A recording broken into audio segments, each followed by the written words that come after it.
بسم اللہ الرحمن الرحیم الم یأن للذین آمنوا ان تخشع قلوبهم لذکر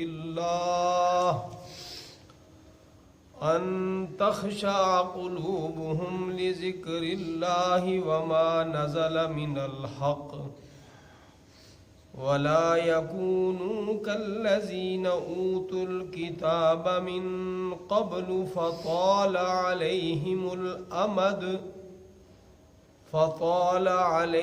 الأمد فقست قلوبهم وكثير منهم فاسقون اعلموا ان اللہ یحیی الارض بعد موتها قد بینا لکم الآیات لعلکم تعقلون۔ الم یعنی کیا نہیں آیا وقت، للذین آمنوا ان لوگوں کے لیے جو ایمان لا چکے ہیں، ان تخشع قلوبہم لذکر اللہ کہ جھک جائیں ان کے دل اللہ تعالیٰ کی یاد کے لیے، وما نزل من الحق اور اس چیز سے جو نازل ہوئی حق کی طرف سے، ولا یکونوا اور نہ ہو جائیں وہ مانند الذین ان لوگوں کے اوتو جو دیے گئے الکتابہ کتاب من قبل پہلے، فطال علیہم الامد پھر لمبی ہو گئی ان کے اوپر مدت، مدت، فقست قلوبہم پھر سخت ہو گئے ان کے دل، وَكَثِيرٌ مِّنْهُمْ اور بہت سے ان میں سے فاسق ہیں۔ اعلموا جان لو تم، ان اللہ بے شک اللہ تعالی یحیی الارض زندہ کرتا ہے زمین کو، بعد موتہا اس کے مردہ ہونے کے بعد، قد بینا لکم الآیات تحقیق کھول کھول کر بیان کی ہم نے تمہارے لیے آیتیں، لعلکم تاکہ تم تعقلون سمجھو۔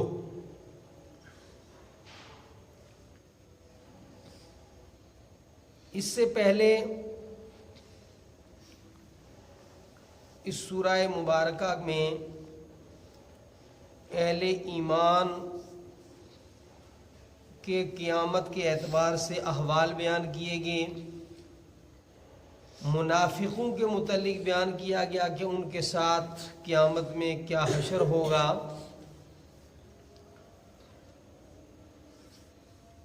اور وقتی طور پر تو اس وقت جب یہ آیت مبارکہ نازل ہوئیں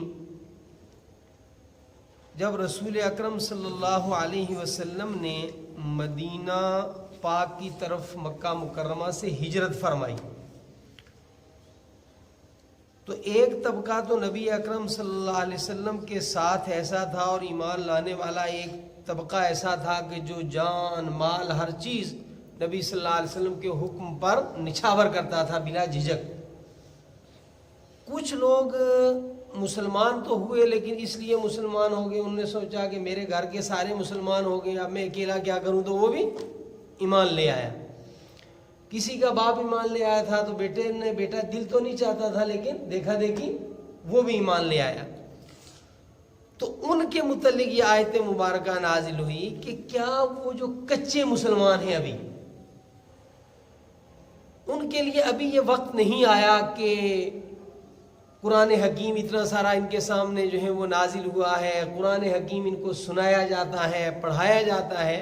تو کیا ان کے ابھی بھی یہ وقت نہیں آیا کہ یہ جو ہے ان کے دل نرم ہو جائیں اور یہ سچے پکے مومن ہو جائیں، اللہ تعالیٰ کی کتاب حق جو ہے جو اللہ تعالیٰ کی طرف سے نازل ہوئی ہے اس سے یہ نصیحت حاصل کریں اور آج کے دور میں بھی ہم سب کے گویا یہ قرآن حکیم کی آیت مبارکہ مخاطب بنا کر کہہ رہی ہے کہ تم قرآن پڑھتے ہو، سنتے ہو، اور زندگی کا ایک عرصہ تمہارا گزر رہا ہے، تو کیا تمہارے لیے ابھی بھی وقت نہیں آیا کہ تم اللہ رب العالمین کے سامنے جھک جاؤ، اللہ کے راستے میں جان و مال کی قربانی دینے والے بن جاؤ؟ علم یعنی کیا نہیں آیا وقت للذین آمنوا، یہ ایمان والوں سے کہہ رہے ہیں، یعنی کچے ایمان والے، آدھے ایمان والے، بد عمل، کمزور عقیدے والے ہیں ایمان والے، مگر ان کو خطاب کیا جا رہا ہے، کیا ایمان والوں کے لیے ابھی وقت نہیں آیا ان تخشع قلوبہم لذکر اللہ، کہ ان کے دل یاد خدا کے لیے نرم ہو جائیں، جھک جائیں؟ وما نزل من الحق، ایک تو یاد خدا کے لیے ان کے دل جھک جائیں، اور دوسرے اس چیز کے لیے دل نرم ہو جائیں جو حق کی طرف سے نازل ہوئی ہے، یعنی قرآن حکیم۔ فضیل ابن عیاض رحمۃ اللہ علیہ ایک بڑے ڈاکو گزرے ہیں اپنے زمانے کے، اور باقاعدہ ان کی ایک گینگ تھی، ایک جتھا تھا، اور اس کے باس تھے، وہ کمانڈ کرتے تھے، اپنی پارٹی کے لوگوں کو بھیجتے تھے کہ آج فلاں جگہ ڈاکہ ڈالنا ہے، اور وہ ان کی نگرانی کرتے رہتے تھے ہیڈ کوارٹر پر۔ جب کوئی اہم اور بڑا جو ہے حادثہ کرنا ہوتا تھا تو اس کے لیے وہ بجاتے خود ساتھ میں جاتے تھے۔ تو اطلاع ملی کہ فلاں محل کے اندر جو ہے وہ نقب زنی کی جائے، ڈاکہ ڈالا جائے، لیکن ہے بڑا مشکل۔ انہوں نے کہا کہ ٹھیک ہے، اس کی کمانڈ میں خود کروں گا۔ تو وہ گئے اور جا کر ایک رونڈ لیا محل کا، رونڈ لیتے بھئی کہاں سے نقب لگائیں، کہاں سے اندر داخل ہوں۔ تو ایک جگہ پر وہ جا کر جب کھڑے ہوئے تو اندر سے قرآن پاک پڑھنے کی آواز آ رہی تھی، اور اتفاق سے جو اندر قرآن پاک اس وقت پڑھنے والا قاری پڑھ رہا تھا وہ یہی آیت پڑھ رہا تھا، الم یعنی للذین آمنوا ان تخشع قلوبہم لذکر اللہ وما نزل من الحق۔ تو ان نے بھی باہر سے کہا کہ ہاں وہ وقت آ گیا ہے، وہیں توبہ کی جو ہے وہ چوری کرنے سے، برائی کرنے سے۔ اور پھر وہی فضیل ابن عیاض اپنے زمانے کے کامل اولیاء کرام میں شامل ہوئے، اور آج دن تک لوگ ان کا احترام سے نام لیتے ہیں اور ان کی تعلیمات کے اوپر عمل کرتے ہیں۔ باہر سے انہوں نے کہا ہاں وقت آ گیا ہے کہ اب میرا دل نرم ہو جائے، اللہ کی ذات کے سامنے جھک جائے۔ تو خوش نصیب ہیں وہ انسان جو کسی واقعے سے عبرت لے لیتے ہیں، کسی بیان سے سبق حاصل کر لیتے ہیں، اور بد نصیب ہوتے ہیں وہ لوگ کہ جن کے اوپر قرآن بھی اثر کرنا چھوڑ دے۔ اور اس کی آگے وجہ بتا رہے ہیں کہ قرآن پاک ان کے اوپر اثر کیوں نہیں کرتا۔ فرمایا وَلَا يَكُونُوا كَالَّذِينَ أُوتُوا الْكِتَابَ مِنْ قَبْلِ، اگر یہ قرآن پاک سے اثر نہیں لیں گے، اگر ان کے دلوں کی سختی نہیں جائے گی، یہ نرم نہیں ہوں گے، وَلَا يَكُونُوا كَالَّذِينَ أُوتُوا الْكِتَابَ مِنْ قَبْلِ، تو پھر کہیں یہ ان لوگوں کی مانند نہ ہو جائیں جن کو پہلے زمانے کے اندر کتابیں دی گئی تھیں۔ انبیاء ہی کہیں نبی جو ہے ایک وقت میں ان کے درمیان ہوتے تھے، اور مسلسل نبی ہی نبی ان کے درمیان آتے تھے، لیکن ایک لمبی مدت گزرنے کی وجہ سے ان کے دل جو ہے وہ سخت ہو گئے۔ اور دیکھیے یہ دور نبی اکرم صلی اللہ علیہ وسلم کی پیشین گوئی کے مطابق ہمارے اوپر بھی آنا ہے، بلکہ آ چکا ہے۔ حضور اکرم صلی اللہ علیہ وسلم کی جو مبارک پیشین گوئیاں ہیں ان میں سے ایک پیشین گوئی بارہا آپ نے سنی ہوگی، اور پھر سنائے دیتا ہوں۔ حضور اکرم صلی اللہ علیہ وسلم نے فرمایا کہ میری امت بدعمالیوں میں بالکل پہلی امتوں کے برابر ہو جائے گی۔ جو برائیاں پہلی امتوں میں آ گئی تھیں وہ ساری برائیاں میری امت کے اندر بھی آئیں گی۔ آپ صلی اللہ علیہ وسلم نے فرمایا یہاں تک کہ اگر پہلی امتوں میں کسی بد نصیب بدبخت کمینے نے اپنی ماں کے ساتھ زنا کیا تھا تو میری امت میں بھی ایسے بد نصیب پیدا ہوں گے کہ جو اپنی ماں جیسی مقدس ہستی کے ساتھ بدکاری کریں گے۔ حضرت مولانا صلاح الدین سیفی دامت برکاتہم اللہ تعالیٰ انہیں خوش رکھے، یہی ممبر پر ایک مرتبہ انہوں نے فرمایا تھا کہ یہ نبی صلی اللہ علیہ وسلم کی پیشن گوئی ہے، یہ ہونا ہے، لیکن ہمیں فکر کرنی ہے وہ میں نہ ہوں، وہ میرا بیٹا نہ ہو، میرے سماج کا بچہ نہ ہو، تو وہ سب کچھ ہونا ہے۔ ہمیں فکر کرنی ہے کہ ان بدعمالیوں کا جو ہے مورد ہم نہ بنے، وہ بدعمالیاں ہم سے ظاہر نہ ہوں۔ اور یہ کب ہوتی ہیں؟ جب دل سخت ہو جاتے ہیں۔ دیکھو دلوں کی سختی جو ہے یہ بڑی بڑی بدنصیبی ہوتی ہے۔ آپ سورہ بقرہ کے آغاز میں آپ نے پڑھا ہوگا، اور نہیں تو میں دوبارہ دہرا دیتا ہوں۔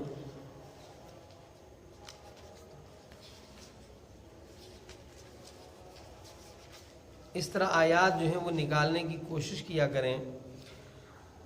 بنی اسرائیل کے حالات کو سورہ بقرہ میں بہت تفصیل سے بیان کیا گیا ہے، اور مسلسل وہ معجزات جو ہیں وہ دیکھتے تھے، اللہ کی نشانیاں دیکھتے تھے، لیکن کوئی سبق حاصل نہیں کرتے تھے۔ تو قرآن پاک نے کہا ثم قست قلوبکم من بعد ذالک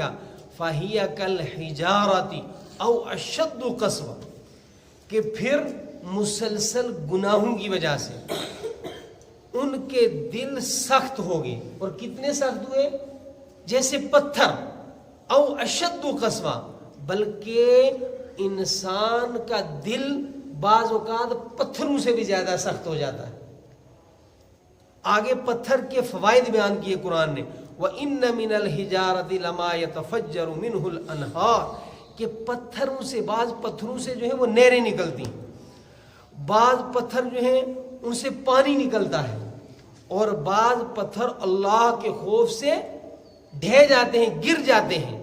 لیکن جب انسان کا دل سخت ہو جائے تو یہ اس پتھر سے بھی زیادہ بیکار ہو جاتا ہے،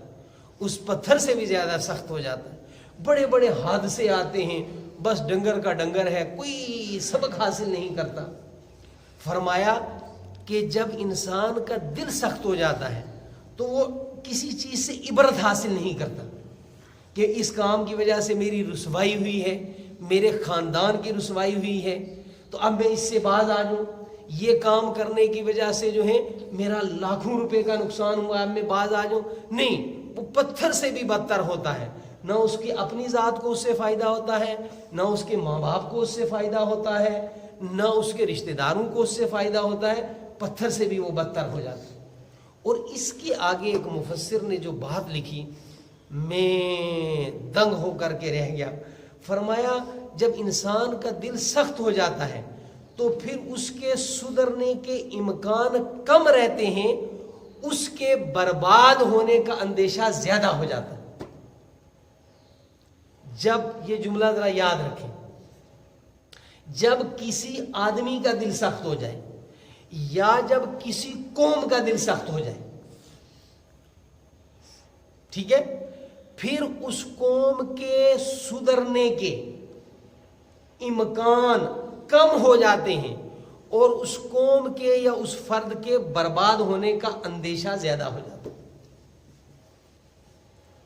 مسلسل دین کی باتیں سنتے ہیں، کوئی فرق نہیں پڑ رہا، بس مجنون اپنی چال چل رہا ہے۔ بہرحال اللہ تعالی ہم سب کی دل کی سختی سے حفاظت فرمائے۔ فرد کا دل سخت ہو جائے، اس فرد کو برباد سمجھ لو، برباد ہونا۔ اللہ اپنی رحمت سے ایسی بات نہیں ہے، مایوس کرنا مقصد نہیں ہے، یا مایوس ہونا مقصد نہیں ہے، لیکن فکر مند ہونا مقصد ہے، کہ ہم فکر کریں کہ ہم قرآن سنتے ہیں، ہم حادثات سے گزرتے ہیں، پریشانیاں لاحق ہوتی ہیں، نقصانات ہوتے ہیں، پھر بھی کوئی ہمارے اندر تبدیلی نہیں آتی، یہ اچھی علامت نہیں ہے۔ خیر، فرمایا الم یعنی للذین آمنوا ان تخشع قلوبہم لذکر اللہ وما نزل من الحق، کیا ایمان والوں کے لیے ابھی بھی وقت نہیں آیا کہ اللہ کی یاد کے لیے، اللہ کی طرف رجوع کے لیے، انابۃ اللہ کے لیے ان کے دل نرم ہو جائیں، اور قرآن حکیم سے سبق حاصل کرنے کے لیے ان کے دل نرم ہو جائیں۔ ولا یکونوا کالذین اوتوا الکتاب من قبل، اور نہ ہو جائیں وہ ان لوگوں کی مانند جو ان سے پہلے کتابیں دیے گئے تھے، تورات آئی، انجیل آئی، زبور آئی، اور اس کے باوجود ان کے جو اوپر جو ہے حالات آ گئے، فطال علیہم الامد فقست قلوبہم، ایک مدت ان کے اوپر گزر گئی، ان کے دل جو ہے وہ سخت ہو گئے. وَكَثِيرٌ مِّنْهُمْ فَاسِقُونَ، اور سخت دل والوں کی علامت بیان کی ہے. جیسے میں نے کل ایک عرض کی تھی آپ سے اور اپنے آپ سے بھی کہ ہمیں ایمان کی صفتیں پڑھنی چاہیے کہ ایمان کی نشانیاں کیا ہیں. ہمیں نفاق کی نشانیاں پڑھنی چاہیے. ایسے ہی ہمیں یہ بھی پڑھنا چاہیے قرآن حدیث میں کہ فاسق کی علامتیں کیا ہیں. یہ سخت دل والوں کی علامت ایک بیان کریں، وَكَثِيرٌ مِّنْهُمْ فَاسِقُونَ، ان میں سے اکثریت فاسق ہوتی ہے. سخت دل کی ایک علامت یہ ہے کہ آدمی فاسق ہو جاتا ہے. اب آگے پڑھنا چاہیے کہ فاسق کی علامتیں کیا ہیں. کچھ کام خود بھی آدمی کو کرنا چاہیے. یہ بڑی سخت تنبیہ فرمانے کے بعد اللہ رب العالمین نے پھر آگے شفقت بھرا جملہ فرمایا، اعلموا، جان لو تم، یقین کر لو تم، ان اللہ یحیی الارض بعد موتها، اللہ وہ ذات ہے جو جب زمین مردہ ہو جاتی ہے اس کے بعد اس کو زندہ کر دیتا ہے. ہم دیکھیں گے ایک موسم آئے گا کہ صاحب بالکل جدھر آپ دیکھیں گے خشکی ہی خشکی ہوگی. پتھر یہ بار آپ دیکھیں گے تو چنار جو ہے بالکل ننگا ہے. آپ دیکھیں گے علاقے کے اندر کوئی گھاس نہیں ہے، سب زمین بالکل خشک ہے. لیکن اللہ کی ذات قادر ہے کہ کچھ ہی دنوں کے بعد جو ہے پھر یہ وادیاں لہلہا اٹھیں گی، پھر یہ درخت سرسبز و شاداب ہو جائیں گے، پھر وادیوں کے اندر رونق آ جائے گی. تو اللہ رب العالمین کے فرمانے کا مقصد یہ ہے کہ اگر تم اللہ کی طرف رجوع کر لو، توبہ کر لو، تو انشاءاللہ جس طریقے سے جو ہے وہ خشک زمینیں دوبارہ تر ہو جاتی ہیں، ان میں رونق لوٹ آتی ہے، اگر تم اللہ کی طرف رجوع کرو، قرآن کی طرف رجوع کرو، توبہ استغفار کرو، تو پھر تمہارے دل جو ہے وہ زندہ ہو جائیں گے. اعلموا ان اللہ یحیی الارض بعد موتها، بے شک اللہ تعالیٰ جو ہے وہ زمین کو اس کے مردہ ہونے کے بعد زندہ کرتا ہے، وہ ہمارے دلوں کو بھی زندہ کر سکتا ہے. قد بینا لکم الآیات لعلکم تعقلون، ہم نے کھول کھول کر یہ باتیں بیان کی ہیں تاکہ تم سمجھو. ٹھیک ہے، اتنا تو تم سمجھو کہ اللہ نے تمہیں انسان بنایا ہے. اس رب نے تو پتھر کے اندر بھی قوت حس رکھی ہے، قوت ادراک رکھی ہے کہ پتھر بھی اللہ کے خوف سے گر پڑتے ہیں بعض اوقات. تو تم تو انسان ہو، آدم کی اولاد ہو، قرآن ہے تمہارے سامنے، محمد الرسول اللہ صلی اللہ علیہ وسلم سے ایسے نبی تمہیں دیے ہیں. تو اگر تم نصیحت حاصل کرو، سمجھو، تو انشاءاللہ تمہاری دل کی دنیا بھی آباد ہو سکتی ہے، زندہ ہو سکتی ہے.